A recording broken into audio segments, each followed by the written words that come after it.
Bismillahirrahmanirrahim. Assalamualaikum warahmatullahi wabarakatuh. Alhamdulillahi rabbil alamin, alladzi khalaqal mauta wal hayata liyabluwakum ayyukum ahsanu amala wa huwal azizul ghafur. Allahumma shalli ala sayyidina Muhammad wa ala alihi wa ashabihi ajma'in. Semoga Allah yang Maha menyaksikan mengaruniakan kepada kita qalbun salim, hati yang bersih, hati yang selamat, karena akhlak seseorang tergantung hati. Jadi kalau ingin memperbaiki seseorang, perbaikilah hatinya. Rasulullah SAW berdakwah, goalnya adalah perubahan hati. Kalau hati semakin baik, semakin bersih, semakin selamat, langsung berubah, akhlaknya juga langsung baik.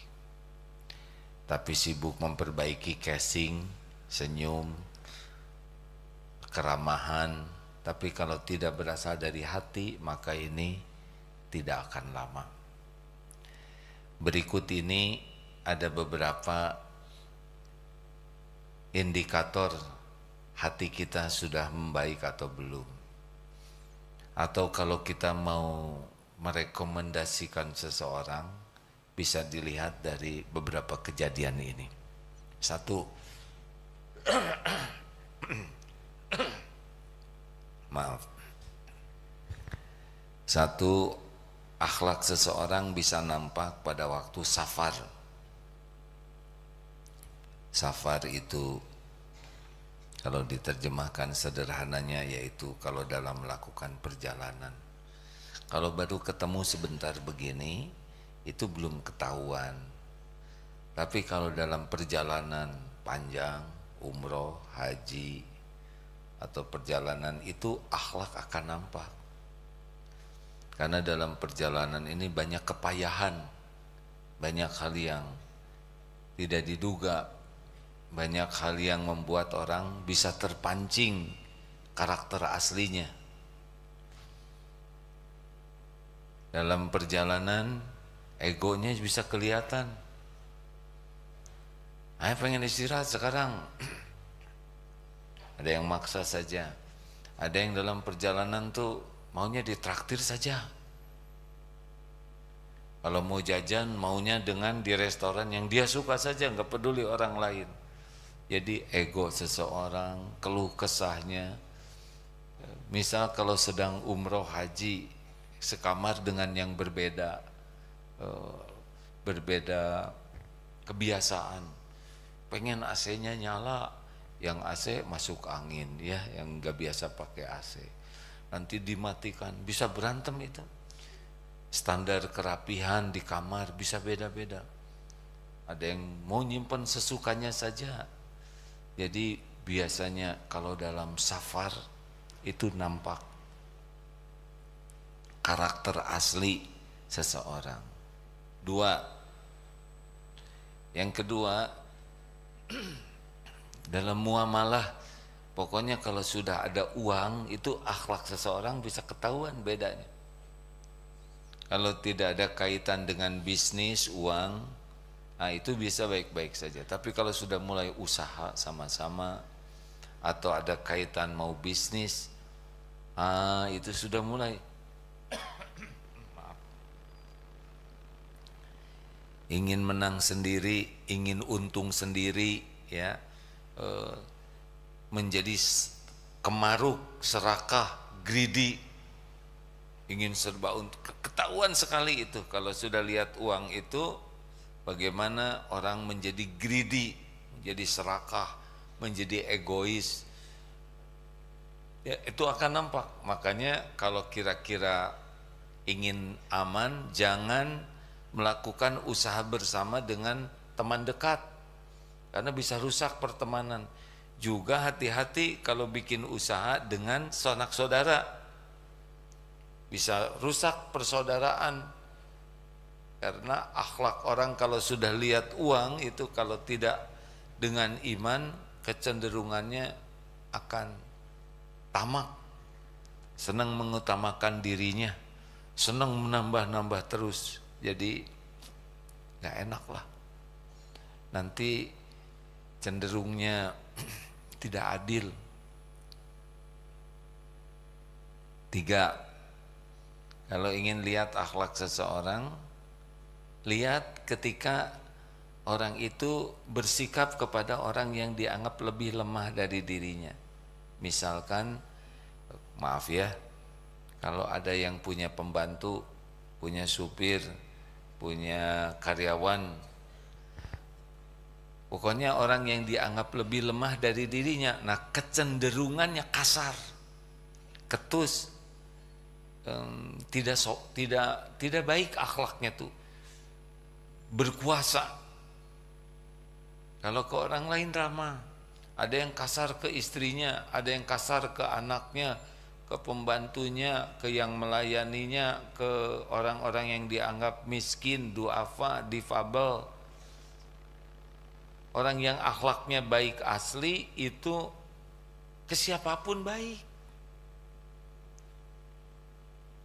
Kalau ke atasan baik tapi ke bawahannya kasar, ketus, nah ini ciri-ciri belum baik asli.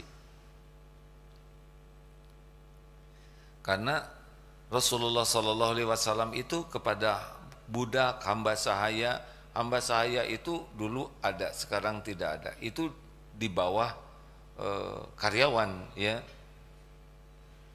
Seakan-akan itu properti kalau hamba sahaya tuh. Rasulullah baik, makanannya sama. Kalau beli pakaiannya juga dikasih, ya, dihormati. Zaman itu masih ada. Tapi Rasulullah terus secara bertahap menghilangkan budaya ada hamba sahaya ini. Oleh karena itulah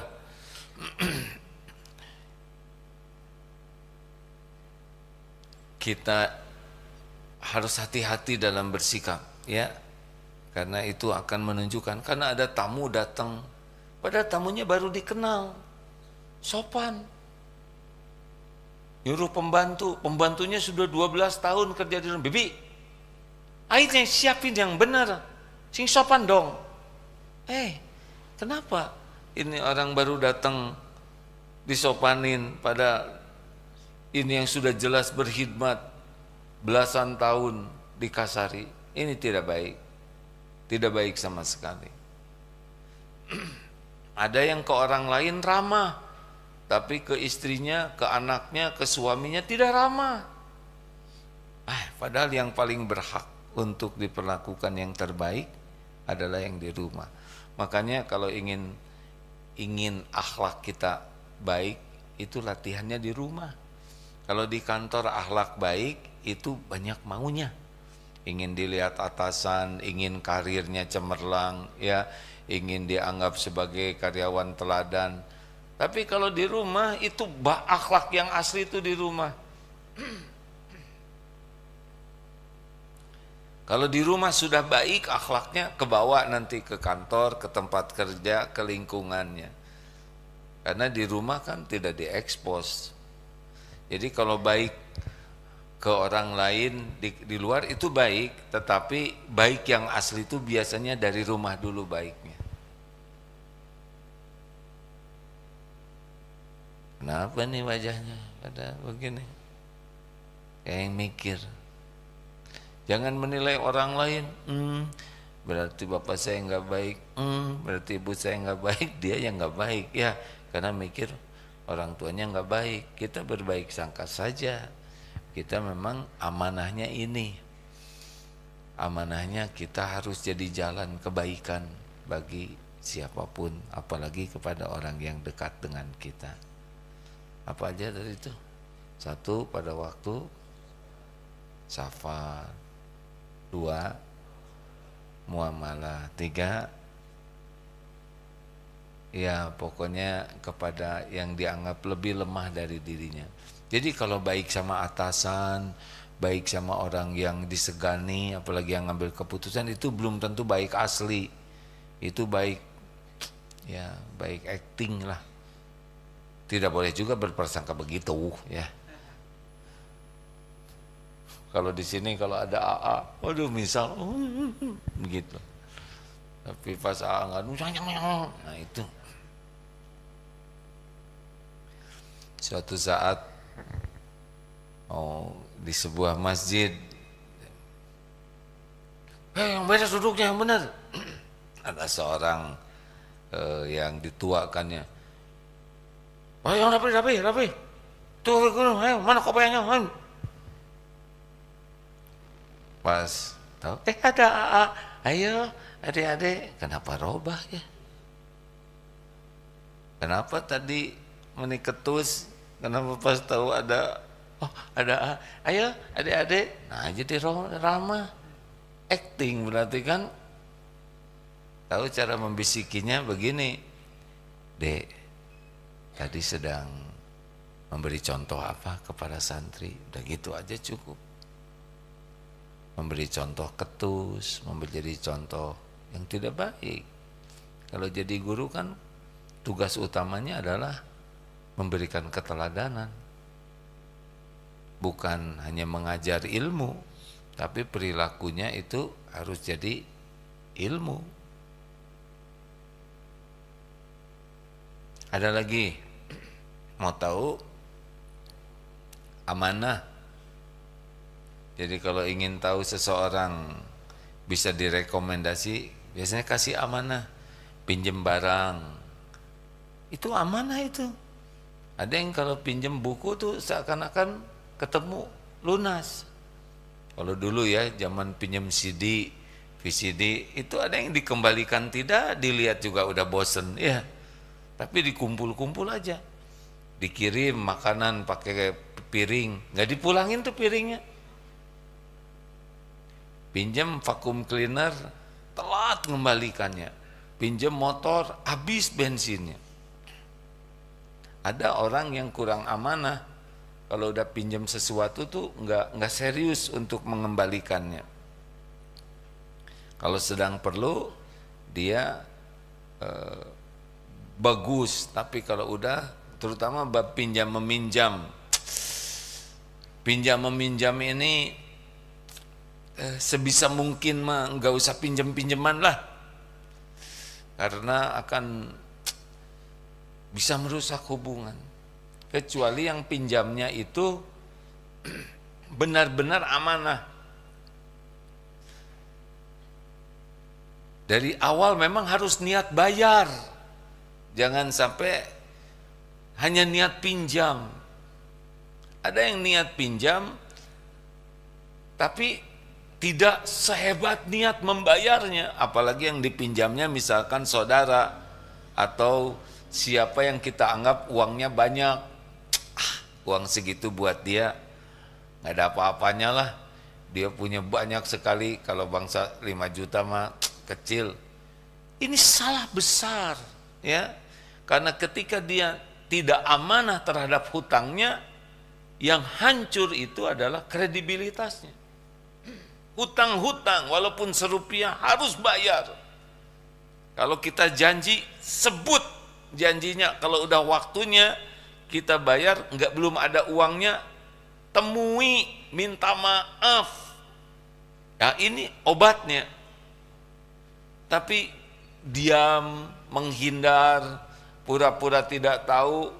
Yang lebih repot ketika ditagih, lebih galak. Kenapa kamu baru nagih sekarang? Kemarin saya punya uang, kamu nggak nagih. Lah, kenapa? Nggak usah ditagih kalau mau bayar, ya nggak? Salah sendiri, baru nagihnya sekarang. Coba bulan lalu saya punya uang. Yang benar kalau nagih itu. Pusing ini. Harus komitmen. Itu amanah. Ngobrol, ini amanah, ini ngobrol begini amanah. Ini cuman kita-kita aja ya. Dia ngomong ke yang lain, ini kita-kita aja ya. Saya udah bilang sama dia nggak akan cerita ke siapa-siapa. Sambil cerita. Obrolan itu amanah. Kita tahu aib seseorang itu amanah. Astagfirullahaladzim. Tidak semua yang kita tahu harus kita ceritakan. Astagfirullahaladzim. Kita tahu masa lalu seseorang itu amanah. Apalagi amanah lainnya yang jelas, diberi amanah jabatan ini, pekerjaan ini. Keluarga itu amanah. Anak itu amanah. Nah, orang-orang yang tidak serius dengan amanah biasanya tidak bisa direkomendasi. Ini ada juga yang tolong dong jodohin anak saya dengan siapa gitu. Wah, itu amanah. Nanti saya ketempuhan, ya kan. Gara-gara dijodohin si Agim jadi liar gini gitu. Begitulah. Hati-hati dengan amanah. Kalau mau datang itu nanti datang ya, insya Allah itu niat datang, jangan niat ngeles.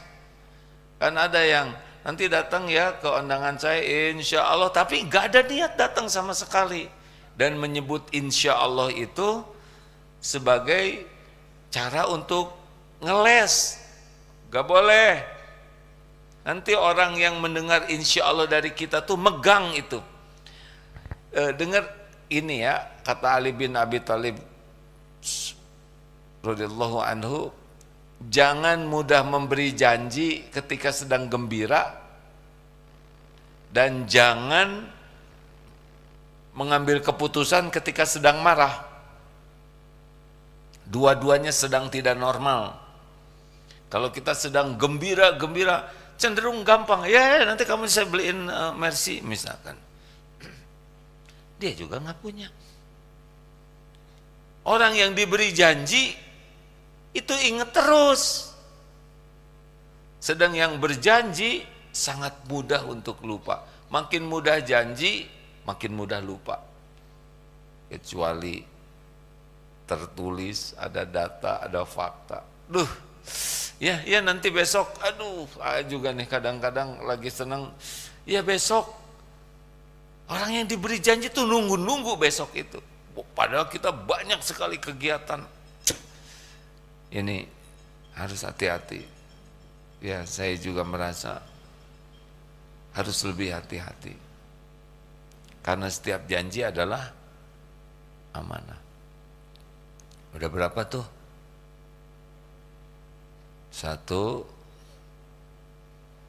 safar. 2, bisnis. Pokoknya kalau udah kaitan uang, udah orang tuh banyak error ya. 3, kepada orang yang di bawahnya kecenderungannya ya. Jadi beda lah. 4, ya kalau diberi amanah. Ada lagi yang kelima, yang berbahaya itu ketika sedang marah. Kalau marah itu, waduh bisa rusak itu akhlak kita tuh. Makanya kita harus serius sekali dengan tekad untuk menjadi seorang yang hilm, mengendalikan amarah. Ini ujiannya ya, yang punya jabatan lebih, punya kedudukan, punya penghasilan lebih. Pokoknya ini rada mirip dengan yang tadi nih, yang dekat lah dengan ke yang rendah itu. Tapi kalau orang akhlak, kalau sudah marah itu kata-kata jadi seperti orang yang tidak berpendidikan sama sekali. Sumpah serapah, nama binatang keluar dari mulutnya. Ya, bisa lihatlah di medsos tentang bagaimana perilaku orang-orang marah itu. Nah, itu sangat memperlihatkan keburukan. Karena orang yang marah itu akalnya ngedrop sekali. Yang memuncak itu nafsu. Nafsu itu membawa kepada keburukan. Jadi orang yang pemarah itu pendek sekali cara berpikirnya. Ya udah, kalau gitu saya mau keluar dari perusahaan ini. Pas sudah keluar nyesel. Saya mau pergi aja, pergi. Pas sudah keluar dari rumah, kemana ya? Mau balik lagi malu. Pernah ada tayangan anak kecil disuruh makan nggak mau, marah si anak kecil ini, balita, keluar dari rumah bawa koper kecilnya itu. Ibunya tinggal liatin aja, keluar bawa koper kecil sana sini. Udah kelanting, mau kemana ya? Balita nggak tahu apa-apa, akhirnya balik lagi. Masa jadi Nelita, nenek-nenek di bawah 5 tahun? Nggak mungkin Akita ya, aki-aki di bawah 5 tahun. Harus punya program kuat, la tagdob walakal jannah. Harus tidak punya pilihan bagi kita, harus punya target menjadi orang yang hilm, bisa mengendalikan amarah. Karena kacau lah, kalau kita pemarah itu kacau sekali. Selain kitanya kacau, kita juga mengacaukan suasana. Jadi terkacau-kacau, jadi terjadilah perkacauan.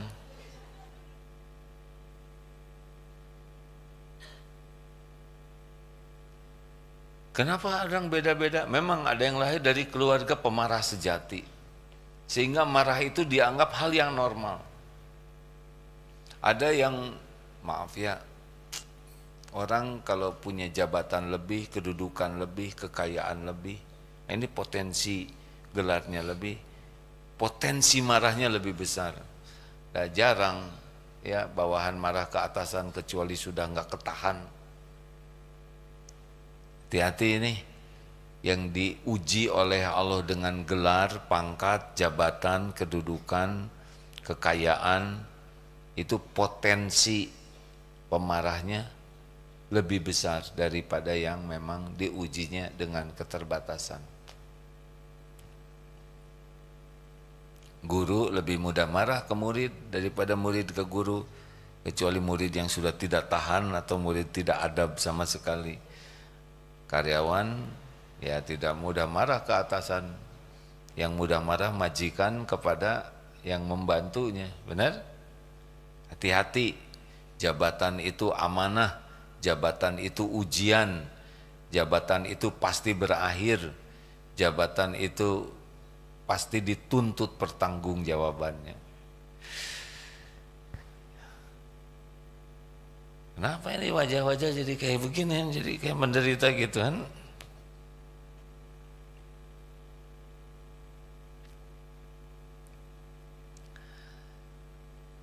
Baik, sekarang kita tanya jawab saja ya.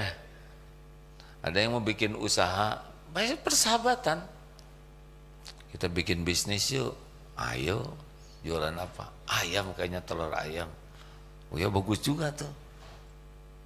Tapi perusahaannya siapa? Gimana organisasi? Ya, saya lah pemimpinnya. Loh, kenapa kamu ujuk-ujuk jadi pemimpin? Kan saya yang duluan ngomong tadi. Nggak bisa kalau nggak ada yang dengar, kamu ngomong sendiri ya. Berantem itu hadir. Belum ada ayamnya. Baru rencana, udah rebutan bagi hasil ya, modalnya juga nggak ada. Saya untungnya 60%, kamu 40%. Loh, nggak bisa. Idenya dari saya ya kan. Kalau saya nggak ngomong, kamu kan nggak inget ayam. Begitulah dunia ini, rentan sekali. Jadi gimana solusinya? Ya, kalau udah urusan duniawi, relax sajalah. Ya. Jangan sampai urusan duniawi ini bikin bertengkar, berantem, riwe. Udah cuman segitu-gitunya, ya kan? Uang, ya udah, nggak usah. Ada yang lebih mahal dari uang, kebersamaan. Jangan sampai uang merusak kebersamaan. Kalau safar sama-sama capek, ya sudahlah, banyak mengalah. Ada seorang ulama katanya kalau safar ini mau udah puncak bagusnya, gak boleh karena beliau punya uang. Jangan. Saya ngongkosin. Gak boleh ada yang bayar makanan, saya yang bayarin. Sampai begitunya. Saking menikmati ladang amal, memuliakan teman safarnya. Kalau kita kan makan berlima, aduh sebentar ya, keluar satu. Tinggal ini, yang belakang yang ditagih ya, itu pada kabur. Mengalah, mengalah. Kalau sedang safar itu mengalah. Ini teman nggak biasa pakai AC, kita biasa pakai AC. Kalau dinyalain dia masuk angin. Udahlah kita masuk ke dalam selimut. Gitulah. Ya, diamankan. Banyak mengalah itu lebih enak. Kalau untuk kebaikan bersama, mengalah sajalah. Ya. Gimana tentang tadi? Tentang bisnis? Bisnis bagi kita ibadah. Yang lebih bernilai adalah bagaimana bisnis jadi amal soleh. Rezeki nggak akan kemana-mana. Nggak usah serakah, nggak usah kemaruk, nggak usah licik, ya. Jadi orang baik saja lurus. Rezeki itu Allah yang punya, Allah yang membagikan. Nggak usah sikut-sikutan. Gimana kalau ada teman kita kelihatannya agak serakah? Nah, kita bersikap yang tenang, yang jernih, yang adil. Jangan juga kita membuka peluang orang lain berbuat licik, ya. Tapi kita bersikapnya tidak usah emosional. Jelaskan baik-baik, ya. Modal saudara 10.000, modal saya 10 juta. Masa saudara ingin 90% misalkan, ya. Dengan tenang, tidak usah pakai penuh kemarahan dan kebencian.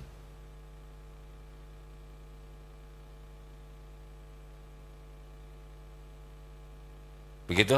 Baik, kita tanya jawab aja, udah lama kita tidak ngobrol. Sekali lagi terima kasih kepada yang sudah ikut wakaf untuk pembelian perluasan lahan masjid di Perth di Australia. Ini menarik sekali, dari 5.000 rupiah, yang paling kecil 5.000, dan banyak 5.000, 10.000, yang paling besar hitungannya 250 juta, ada yang seorang memberi wakaf 250 juta. Mana yang besar, 5.000 atau 250 juta? Ya, yang besar yang paling ikhlas. Dan tiap orang beda-beda, Allah titipkan rezeki. Dia punya 10.000, dia berikan 5.000, maka itu sudah separuh hartanya. Dia memberikan 250 juta, padahal uangnya 255 juta. Mana yang lebih besar? Ayo hitung. Ini dia wakaf 5.000, uangnya 10.000. Ini wakaf 250 juta, uangnya, supaya lebih gampang, uangnya 300 juta. Mana yang lebih besar wakafnya? Nyebut 5.000 nyari teman, ya. Maaf. Kalau yang 5.000 itu dia menafkahkan setengah dari hartanya. Kalau yang 250 juta, dia uangnya 300 juta. Lebih besar lagi, jadi berapa persen Tuhan? Berapa? 5/6. Jadi gedean 250 juta, udah gede nominalnya, juga besar persentasenya.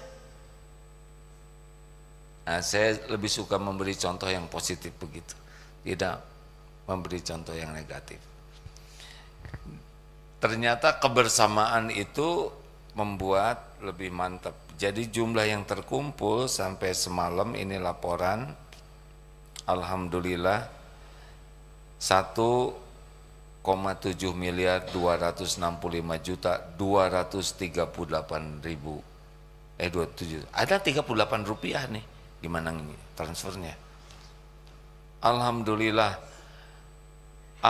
Ikut bersyukur kepada Allah, teman-teman semua dipilih oleh Allah menjadi bagian dari rencana Allah terwujudnya rumah Allah. Jadi mana sih yang harus berterima kasih? Kan ada yang nanya, kenapa sih Darut Tauhid nggak pernah memelas minta-minta? Gimana minta-minta? Sedang ini yang dibangun rumah Allah, sudah tertulis di Lauh Mahfud. Tidak ada yang tidak tertulis, akan ada masjid di Perth di sana. Yang penting bagi kita adalah kita kepilih oleh Allah menjadi bagian dari terwujudnya rencana Allah. Itu yang penting. Berapapun, supaya nanti amal jariah, ada yang ada yang sholat, ngaji, itikaf, ada yang belajar, ada yang wudhu, apapun kebaikan di sana ngalir ke kita. Jadi harusnya pikiran ini, mindsetnya diubah. Saya sedih kalau saya tidak terpilih. Seperti tahajud, kita tidak tahajud, harusnya sedih sekali. Berarti saya tidak kepilih ini yang dijamu spesial oleh Allah. Orang baca Quran, kita nggak baca Quran, harusnya sedih. Saya nggak kepilih nih orang yang dimudahkan baca Quran. Orang sedekah, kita tidak sedekah, berarti saya cuma bagian nungguin uang. Saya sedih, harusnya begitu. Jadi posisi Darut Tauhid itu membantu menginformasikan ladang amal ini. Yang paling harus berterima kasih yang mana? Yang berwakaf atau yang ngasih tahu wakaf?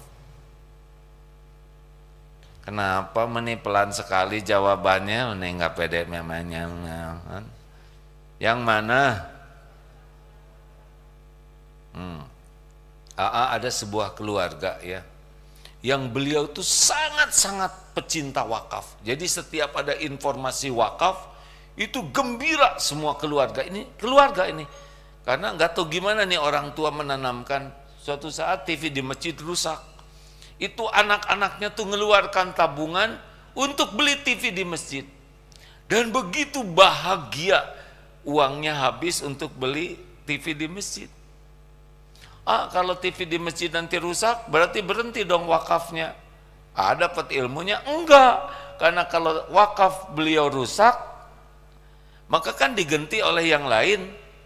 Nah, yang lain itu bisa ngeganti karena TV-nya rusak. Jadi dapat pahala juga tuh yang TV-nya rusak, karena sudah memberi kesempatan yang lain berwakaf lagi. Kayak yang pusing biasa aja. Nih, ini yang wakaf mikrofon ini. Ini kan setiap ceramah beliau dapat pahala. Setiap imam sholat dapat pahala. Azan dapat pahala, yang sound system. Ini kan ada saatnya rusak nih. Gimana kalau orangnya berhenti dong pahalanya? Enggak, karena nanti ketika ada yang baru mikrofon baru tuh gara-gara rusak yang itu, betul tidak? Jadi tetap kebagian pahalanya. Ini orang-orang cerdas begitu. Jadi harusnya kalau dengar ada wakaf, kita nggak kebagian, nggak bisa, itu sedih harusnya. Aduh, saya nggak kepilih. Berusahalah hadirin. Aslinya sih 3,5 miliar yang harus terkumpul ini, 3, sekian ya. Dari teman-teman di Perth saya dengar sudah berhasil mengumpulkan 1, ini terkumpul 2, insya Allah jadi tinggal 0,5 miliar lagi. Yang beruntung yang dipilih oleh Allah. Setan selalu menakut-nakuti dengan kemiskinan, takut berkurang duitnya, takut berkurang hartanya. Allah menjanjikan maghfirah, ampunan wa fadlan, maghfiratan minhu wa fadlan, ampunan dan karunia yang melimpah. Ada 2 janji, satu dari setan menakut-nakuti kemiskinan, berkurang harta dan menyuruh kita pelit. Satu lagi janji dari Allah Tuhan semesta alam, kita akan diberi ampunan dan tambahan karunia. Tinggal mau milih janji yang mana. Ini ngangkat, nonjok gitu, begitulah tekniknya. Terima kasih, ikut bahagia teman-teman dipilih oleh Allah bisa ambil bagian dalam wakaf ini. Masih hafal nomor rekeningnya? 29002 29006. Banknya BSI. Penerimanya Yayasan Darut Tauhid Peduli. Berapa nomor rekeningnya, Dek? 29002 29006. Apa gunanya rekening ini untuk diapain? Dihafal, kemudian ditransfer. Kalau hafal dapat pahala, mudah-mudah. Saya tuh mau transfer tapi saya sendiri nggak punya rekening, ya